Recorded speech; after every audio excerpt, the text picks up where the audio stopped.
بسم اللہ الرحمن الرحیم۔ السلام علیکم ورحمۃ اللہ وبرکاتہ۔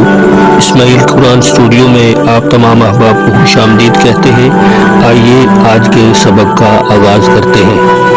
بسم اللہ الرحمن الرحیم۔ السلام علیکم ورحمۃ اللہ وبرکاتہ۔ معلم القرآن کا سبق نمبر 1، اس کا ہم آج دوسرا حصہ پڑھیں گے۔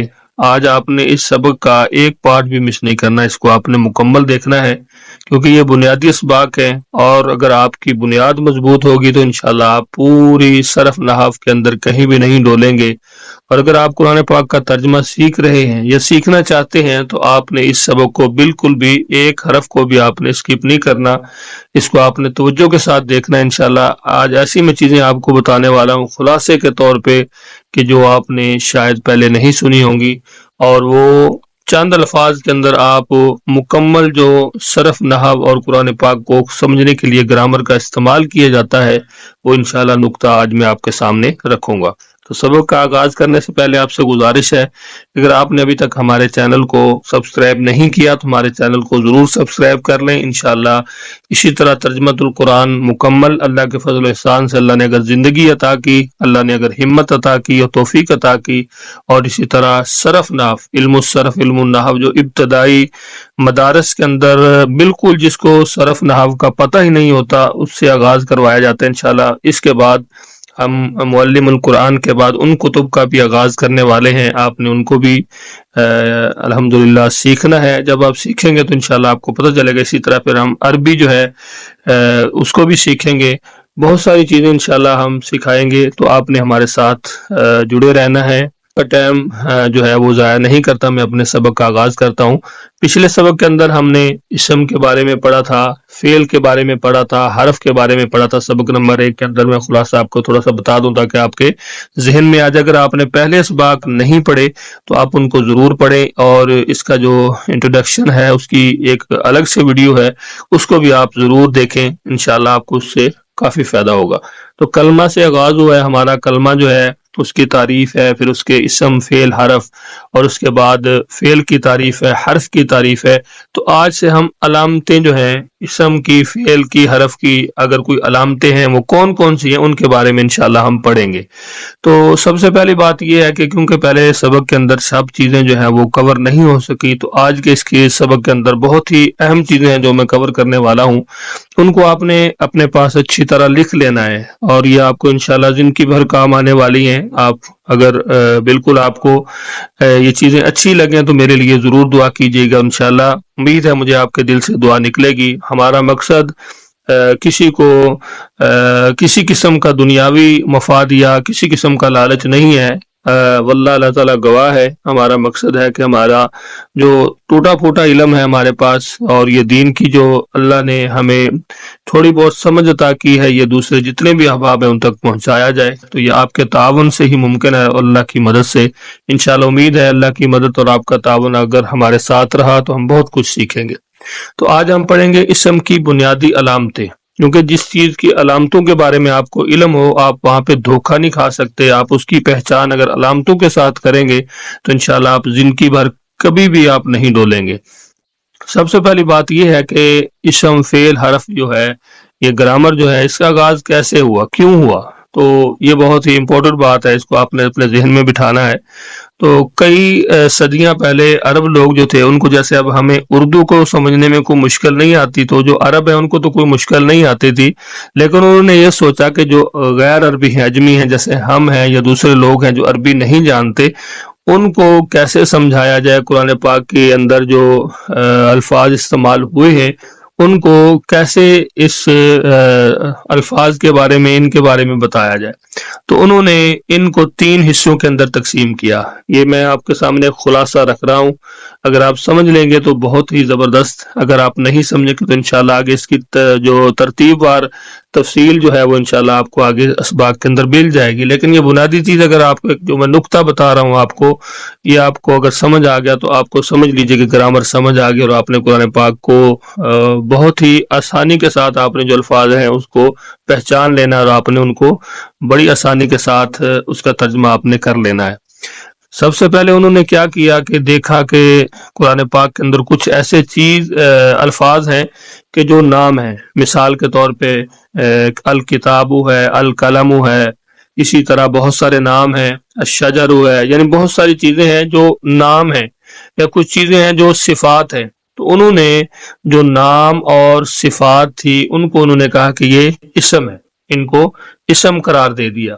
اس کے بعد انہوں نے کچھ الفاظ ایسے دیکھے، کچھ حروف ایسے دیکھے کہ جن کے اندر کوئی نہ کسی کا نام ہے، نہ اس کے اندر کسی کی کوئی صفت ہے، لیکن ان کے اندر کوئی کام ہو رہا ہے۔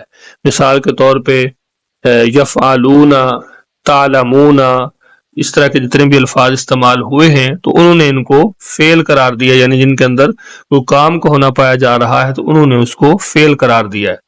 اس کے بعد جو باقی حروف بچے ہیں انہوں نے ان کو سائڈ پہ لگا دیا، کنارے پہ لگا دیا، اور ان کو انہوں نے حرف کہا ہے۔ ویسے حرف کا معنی جو ہے وہ کنارہ ہوتا ہے، تو جتنے بھی الفاظ باقی بچے انہوں نے ان کو سائڈ پہ لگا کے ان کو حروف بنا دیا۔ تو آج ہم نے اسم کی بنیادی علامتیں دیکھنی ہے۔ تو کوئی بھی لفظ اگر آپ نے قرآن پاک میں دیکھنا ہے تو آپ نے اسم کی پہچان کرنے کے لیے دو چیزیں دیکھنی ہے، ایک چیز شروع کے اندر اور دوسری چیز آخر کے اندر۔ وہ کون سی ہیں؟ آج کے سبق کے اندر اسم کی بنیادی علامتیں، اسم کی بنیادی علامتیں۔ اسم کی بنیادی علامتیں دو ہیں۔ کتنی ہیں؟ دو ہیں۔ کون کون سی ہیں؟ ایک ال ہے، دوسری تنوین۔ اب تنوین کیا ہے؟ دو زبر، دو زیر، دو پیش کو عربی کے اندر تنوین کہتے ہیں۔ اب پہلی جو ال ہے یہ علامت کہاں آتی ہے؟ شروع میں آتی ہے، درمیان میں آتی ہے، اینڈ میں آتی ہے۔ تو اس کی تعریف اب سن لیجئے۔ یہ علامت ہمیشہ اسم کے شروع میں آتی ہے اور اسے خاص کر دیتی ہے۔ یہ کبھی بھی اسم کے آخر میں نہیں آئے گی، درمیان میں نہیں آئے گی۔ یاد رکھیے گا کہ یہ شروع میں آتی ہے اور اس کو خاص کر دیتی ہے ال کے ساتھ۔ ال جو ہے نا، ال کا عربی میں وہی تصور ہے جو انگلش میں دی کا ہے۔ مثلا یہاں پہ پھر اس نے ال کی مثالیں دی ہیں، آپ نے ان کو اچھی طرح یاد کرنا ہے، اور آپ دیکھ سکتے ہیں کہ ال کی بہت ساری مثالیں: الباب دروازہ، الصراط راستہ، الکتاب کتاب، الثمرات پھل، الزکات زکات، الدنیا دنیا، الارض زمین، الموت موت، الرسول رسول، النار آگ، العذاب عذاب، البقرۃ گائے۔ ہم بقرہ عید بھی کہتے ہیں، بڑی عید کو گزر چکی ہے۔ تو یہ اسماء ہیں۔ اب ان کے اندر ایک علامت کون سی ہے؟ الف لام کی۔ یہ اسماء الف لام کی علامتوں کی جو مثالیں ہیں وہ ہیں۔ اب نیچے ہے تنوین۔ تنوین کسے کہتے ہیں؟ تنوین کی بھی تعریف تھوڑی سی سمجھ لیجئے۔ ڈبل حرکت، سنگل نہیں بلکہ ڈبل حرکت، زبر زیر پیش، یہ ڈبل ہوں، ان کو تنوین کہتے ہیں، اور یہ علامت ہمیشہ اسم کے آخر میں آتی ہے۔ ایک اسم کے شروع میں آتی ہے الف لام، اور جو تنوین ہے یہ اسم کے آخر میں آتی ہے، اور اس کا عام ہونا ظاہر کرتی ہے۔ دیکھیں کتنا دلچسپ ہے، ایک شروع میں آتی ہے، خاص ہونا ظاہر کرتی ہے، اور یہ آخر میں آتی ہے اور عام ہونا ظاہر کرتی ہے۔ تنوین کا عربی میں وہی تصور ہے جو انگلش میں اے کا ہے۔ مثال کے طور پہ برقن بجلی، قومن قوم، کوئی قوم بھی ہو سکتی ہے، ثمراتن پھل، کوئی پھل بھی ہو سکتا ہے، منافقن منافق، جنتن باغ، سحرن جادو، بناءن چھت۔ یہاں پہ پہلے جو سحرن تک ہے وہ دو پیش، یعنی تنوین جو ہے وہ دو پیش کے ساتھ اس کی مثالیں ہیں۔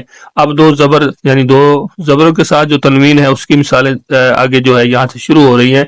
بناءن چھت، ماءن پانی، رسول رسول، یہاں پہ دو زیر، کافرن کافر، سماءن آسمان، نور نور۔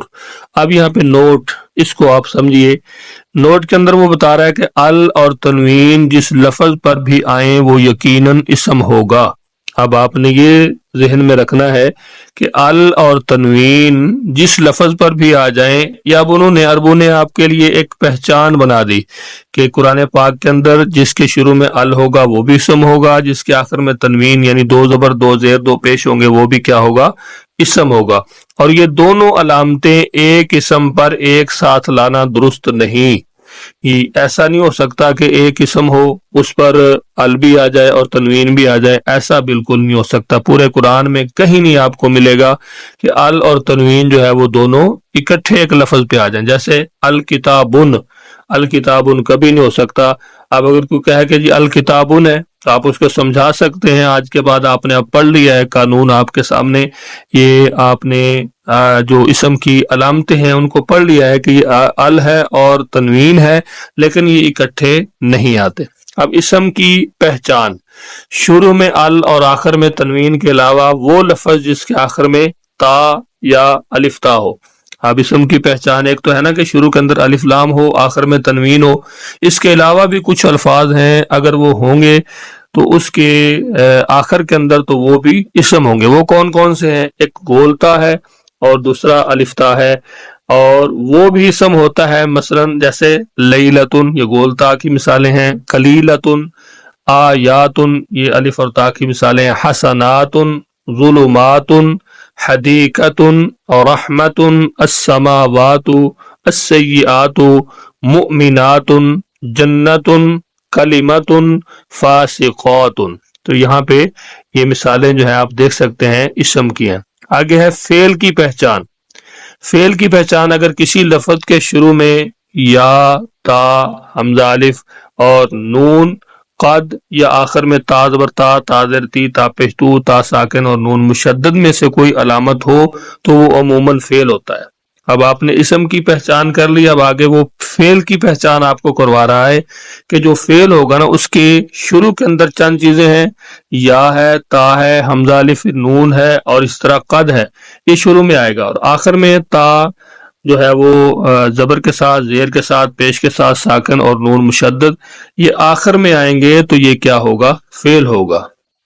اب اس کی مثالیں سمجھ لیجیے، مثلا یعبدو، تعلمو، اعوذ، نخلق، قد افلح، یہ مثالیں ہوگی جو لفظ شروع کے اندر آتے ہیں ان کی۔ آگے ہے خلقتا، یہ تا جو ہے مفتوحہ ہے یعنی جس پہ زبر ہے، اور اسی طرح کنتی، اس کے بعد ظلمتو، اس کے بعد کسبت، لنسألن، ٹھیک ہے۔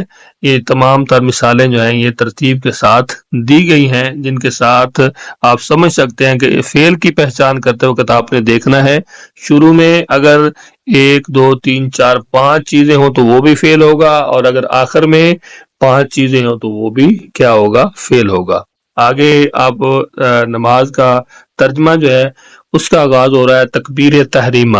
تکبیر تحریمہ کسے کہا جاتا ہے؟ جب ہم پہلی مرتبہ نماز کے لیے اپنے ہاتھوں کو اٹھاتے ہیں تو اس کو تکبیر تحریمہ کہا جاتا ہے۔ تکبیر تحریمہ کا مطلب کیا ہے کہ جب ہم نے نماز شروع کی تو نماز کے اندر ہر وہ کام ہمارے لیے حرام ہے جو ہم نماز سے پہلے کرتے، مثال کے طور پہ باتیں کرنا، ادھر ادھر دیکھنا، اور جتنی بھی چیزیں ہیں وہ ہمارے لیے اب حرام ہو چکی ہیں۔ تو نماز کا آغاز کہاں سے ہوتا ہے؟ تکبیر تحریمہ سے۔ اللہ اکبر، اللہ سب سے بڑا ہے۔ نماز شروع کرنے کی دعائیں، سب سے پہلی جو دعا ہے وہ عام دعا ہے، سبحانک اللہم و بحمدک، پاک ہے تو اے اللہ اور سب تعریفیں تیری ہیں، وتبارک اسمک، اور بہت برکت والا ہے تیرا نام، وتعالی جدک، اور بہت بلند ہے تیری شان، ولا الہ غیرک، اور کوئی معبود نہیں ہے تیرے سوا۔ تو یہاں پہ یہ نماز کی ابتدا کر کے اس کے اندر آپ کو کچھ الفاظ دیے گئے ہیں تاکہ آپ کو پتہ چلے کہ یہ الفاظ جو ہیں ان کا معنی ہم نے کیسے کرنا ہے، رنگوں کے ساتھ دیے گئے ہیں تاکہ آپ ان کو اچھی طرح سمجھ سکیں۔ تو ہمارا سبق نمبر 1 جو ہے یہ الحمدللہ کمپلیٹ ہو چکا ہے۔ آگے ہمارا سبق نمبر 2 جو ہے وہ شروع ہو رہا ہے۔ جو ہم نے پیچھے علامتیں پڑھی ہیں فعل کی وہ تو ایک سرسری سی تھی، لیکن یہاں پہ ان کا مفصل آگے بیان شروع ہو رہا ہے کہ یا، تا، حمزہ الف اور نون جو ہے یہ چاروں علامتیں فعل کے شروع میں آتی ہیں۔ ان کی موجودگی میں آگے کون کون سی چیزیں ہیں وہ انشاءاللہ ہم نیکسٹ لیسن کے اندر پڑھیں گے، تو آپ نے اس کو اچھی طرح ذہن نشین کر لینا ہے۔ اور یہ جو میں نے آپ کو نقطہ بتایا ہے فعل، اسم اور حرف کی پہچان کا، اسم اور فعل حرف اگر آپ قرآن پاک میں تلاش کرنا چاہیں تو ان کے لیے یہ علامات آپ کے ذہن میں ہونا ضروری ہیں۔ ابتدائی سبق ہے، اس کو آپ نے اچھی طرح ذہن نشین کر لینا ہے۔ اگر آپ اچھی طرح اس سبق کو یاد کر لیں گے، امید ہے انشاءاللہ آپ کو جتنے بھی آنے والے اسباق ہیں وہ بہت جلد سمجھ بھی آئیں گے، اور آپ اس کو ترجمہ کے قرآن پاک کا ترجمہ سیکھنے کے اندر جب اپلائی کریں گے، آپ کو اس وقت پڑھتے ہوئے سرور آئے گا، اور آپ کو انشاءاللہ قرآن پاک کا ترجمہ سمجھ بھی ضرور آئے گا۔ امید ہے انشاءاللہ آپ کو اچھی طرح میں نے کوشش کی ہے، جتنی مجھے اللہ تعالیٰ نے توفیق، ہمت، سمجھ عطا کی ہے سمجھانے کی۔ باقی میرے سے بہت بڑے بڑے سکالرز پڑے ہوئے ہیں جو سمجھاتے ہیں، انداز ہر کسی کا اپنا اپنا ہے۔ دعا کر اللہ میرے اس انداز میں خلوص پیدا فرمائے، آپ کے لیے آسانیاں پیدا فرمائے۔ ملتے ہیں نیکسٹ لیسن میں، تب تک کے لیے اجازت دیجیے، اپنا بہت سارا خیال رکھیے، مجھے اپنی دعاؤں میں یاد رکھیے۔ اللہ حافظ۔